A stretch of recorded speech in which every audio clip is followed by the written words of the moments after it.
এখন আসেন, যারা বস্তুগত শিরক করে এর মধ্যে বৌদ্ধ আছে, ইহুদি আছে, খ্রিস্টান আছে, হিন্দু আছে, আবার মুসলমানদের মধ্যেও আছে। আওয়ামী লীগের ভাইয়েরা বস্তুগত শিরক করেনি। শেখ মুজিবুরের মূর্তি কে বানাছে? জামাত ইসলামী বেনে দিয়েছে? শেখ মুজিবুরের মূর্তি কি জামাত ইসলামীরা বেনে দিয়েছে? বিএনপিরা বেনে দিয়েছে? কে বানাছে? আওয়ামী লীগে যদি বানায় থাকে তাহলে কিসের জন্য বানাচ্ছে? সম্মান বা শ্রদ্ধা করার জন্য তো নাকি? এই যে মূর্তির প্রতি সম্মান করা, শ্রদ্ধা করা, এটাকে কি বলা হয়? এটা পূজা। এটা পূজা। এটা কি পূজা? মানে কি? পূজা শব্দটা হলো সম্মান করা, শ্রদ্ধা করা, এবং ওই সম্মান শ্রদ্ধার মধ্যে নিজের সুবিধা আদায় করা। পূজা শব্দের অর্থ হলো যে সম্মান করা, শ্রদ্ধা করা, নিজের উপকারটা আদায় করা। বলেন তো কি কি পূজা মানে? কি? সম্মান করা, শ্রদ্ধা করা, নিজের স্বার্থ উদ্ধার করা। নিজের স্বার্থ বুঝেছেন? যেমন হিন্দুরা মূর্তি পূজা করে, সম্মান করে, শ্রদ্ধা করে, নিজের স্বার্থ উদ্ধারের জন্য নিয়ত করে। নিজের স্বার্থ কি? যে এই মূর্তির পূজা করলে, এই মূর্তি পূজার মাধ্যমে আমার ভাগ্য ভালো হবে, আমার ফসল ভালো হবে, আমার ছেলের পরীক্ষা ভালো হবে, আমি আশীর্বাদ পাবো। কিভাবে আশীর্বাদ পাবে? না বরবাদ পাবে? কোনটা? আশীর্বাদ পাবো। এটা স্বার্থ কিনা? শেখ মুজিবুরের পূজা কি জন্য করছে মানুষ?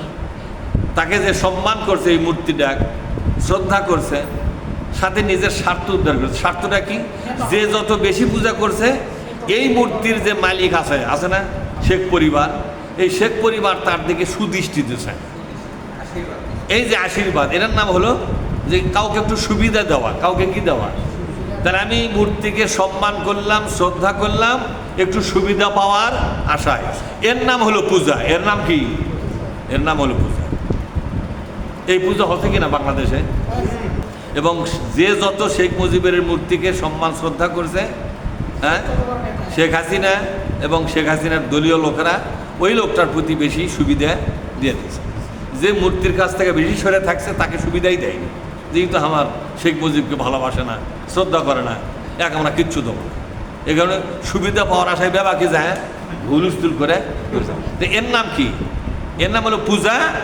এই মূর্তি পূজা, এটা হলো বস্তু পূজা। এটা কি পূজা? জোরে কথা, এটা বস্তুগত পূজা। কিন্তু ধর্ম নিরপেক্ষতাবাদ, এটা রাজনীতির একটা মতবাদ। এই মতবাদটাকে বলা হয় নীতিগত শিরক। তাহলে শিরক কয়টা হলো?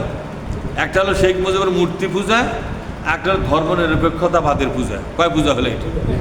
এই দুই পূজার কারণে তাদের আমল নামাতে বিশাল একটা শিরক লেখা আছে। কি লেখা আছে?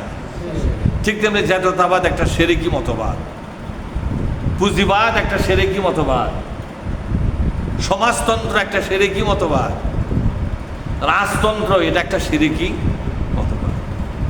রাজার বেটা রাজা হবে, ইমামের বেটা ইমাম হবে, পীরের বেটা পীর হবে, নবীর বেটা নবী হবে, আর কাউ নবী হতে পারবে না। কথা কি বুঝতে পারছেন? পীরের বেটা যদি মদ খোর হয় তাও পীর, কারণ পীরের যে বেটা, আগেকার পীরের মতো যোগ্যতা থাক আর না থাক, তাও তাকে পীর মানা লাগবে, কারণ পীরের যে বেটা। এটা বলে পীর হওয়ার শর্ত, যে পীরের বেটা হতে হবে। আর পীরের যদি খালি বেটি হয় তখন তার এক বিপদ। তখন যে কাক পীর বানাবি, এটাও তাক বিপদ। তখন তো জামাই পীর বানাবি, তাও বেটির ঘরটা রক্ষা হোক। বোঝেননি? এটা হলো রাজতন্ত্র। কি তন্ত্র? রাজতন্ত্র। এলা শিরক। এলা কি? কথা কেন? এলা কি? এলা শিরক। তাই আল্লাহ পাক বলছেন, শিরক বস্তুগত হোক কিংবা শিরক নীতিগত হোক, এরা নীতির মধ্যে পড়ে না। রাজার বেটা রাজা, এটাকে নিয়ম নীতি করে রাখছে। কথা ঠিক না? তো সব নিয়ম নীতি কি ইসলামের, না কিছু নিয়ম নীতি মানুষের বানানো? মানুষের বানানো না। শিরকটা বস্তুগত হোক কিংবা নীতিগত হোক, শিরকটাকে আল্লাহ ক্ষমা করবেন না। বরং শিরক যারা করবে, তারা যদি ইবাদত বন্দেগী করে, লা ইয়াহবাতান্না আমালুকা, তাদের আমল নামাগুলো বাতিল করে দেওয়া হবে। নাউজুবিল্লাহ। তাদের আমল নামাগুলো কি করে দেওয়া হবে? বাতিল করে দেওয়া হবে, কোনো আমল নামাই থাকবে না তাদের, আমল নামাগুলো বাতিল করে দেওয়া হবে। আমল নামাগুলো কি করে দেওয়া হবে বলেন? বাতিল করে দেওয়া হবে। কেন বাতিল করা হবে? শিরকের অপরাধ। আচ্ছা, শিরক যদি আপনি করেন, আপনি যদি শিরক করেন, আপনার দাঁড়িয়ে রাখার সওয়াব আমল নামার থাকবে? আপনার পাঞ্জাবি জুব্বা পরার সওয়াব থাকবে? আপনার তাহাজ্জুদ পড়ার সওয়াব থাকবে? তা কোনটা কোনটা বাতিল হবে সেরকম? হজরটাও বাতিল হবে, বাপ মায়ের সেবা করছি সেটাও বাতিল। বলেন কি কি বাতিল হবে? তাই করছি। শিরক করার সাথে সাথে ছোটবেলার থেকে শিরক করার দিন পর্যন্ত যত ইবাদত করছেন একবারে এক কথাই বাতিল। আপনার আমল নামা তার কিচ্ছু নাই, সব ফাঁকা, সব কি? ইহুদি খ্রিস্টানরা এই ছোট ছোট আমল এমন বেশি পরিমাণে গুরুত্ব দিয়ে করতেছিল, গবেষণা করে করে বার করেছিল ছোট ছোট আমল যেগুলো নফল পর্যায়ে, কি পর্যায়ে, এবং তার প্রতি এত বেশি গুরুত্ব দিচ্ছিল, ছোট ছোট আমলকে এত বেশি গুরুত্ব দিচ্ছিল, তার এই ছোট ছোট আমলকে অনেক বড় করে দেখছে। অথচ আল্লাহ কি বলছিলেন? কলিয়া আহলাল কিতাব লা তাগলু ফি দীনিকুম, আহলে কিতাবরা, তোমাদেরকে যে ইসলাম আমি দিয়েছি, যে দিন মানে ইসলাম দিয়েছি, এর মধ্যে গুলু করো না। গুলু মানে হলো যেটা ছোট ছোট নফল ইবাদত সেটাকে ফরজেরও সমান করো না, আর যেটা ফরজ ইবাদত সেটা গুরুত্ব না দিয়ে ছোট করে ফেলাইও না। ফরজ রোজা করে না, মহরমে রোজা করে, এরকম লোক আছে না? নেই পাগলা মার খালো। মহরমে রোজা কি ফরজ না নফল?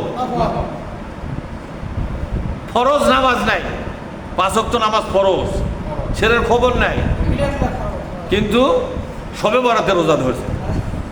কি ধরছে? শবে বরাতে রোজা ধরছে। রোজা ধরা অপরাধ নয়, কিন্তু নফলটা ধরল আর ফরজটা ছেড়ে দিল। এটা হলো গুলু করা।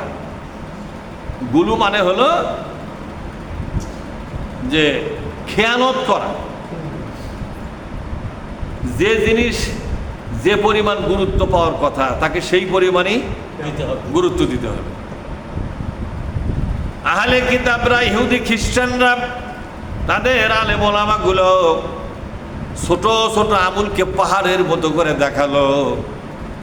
তাদের দেশের জনগণ ছোট ছোট ক্ষুদ্র ক্ষুদ্র আমল, যেগুলো নফল মুস্তাহাব, যেগুলো নফল এবং মুস্তাহাব, সেগুলোই তারা বড় করে দেখল, আর মাঝখান দিয়া ফরজ ইবাদতগুলো সম্পূর্ণ তারা ছেড়ে দিল। যেটা ফরজ সেটা কি করলো?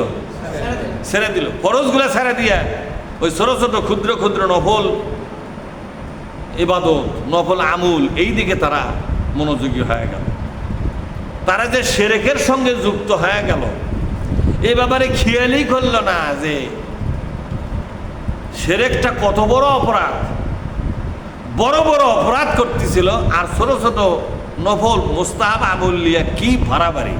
আল্লাহ তখন এই আয়াতটা দিয়ে বুঝালেন, যারা শিরক করবে তাদের নফল থাক আর মুস্তাহাব থাক, আর এই শিরকের মাধ্যমে ফরজ ইবাদতগুলোই তো বাতিল হবে, নফলের তো খোঁজই থাকবে না, আমল নামার মধ্যে কিচ্ছু থাকবে না, সব কাটে দেওয়া হবে। ওয়া ইউশরিক বিল্লাহি, যে ব্যক্তি শিরক করবে, একটা আয়াতে আল্লাহ পাক বললেন ফাকাদ হারামাল্লাহু আলাইহিল জান্নাতা, তার জন্য আল্লাহ পাক জান্নাতটাকে হারাম ঘোষণা করে দিয়েছে।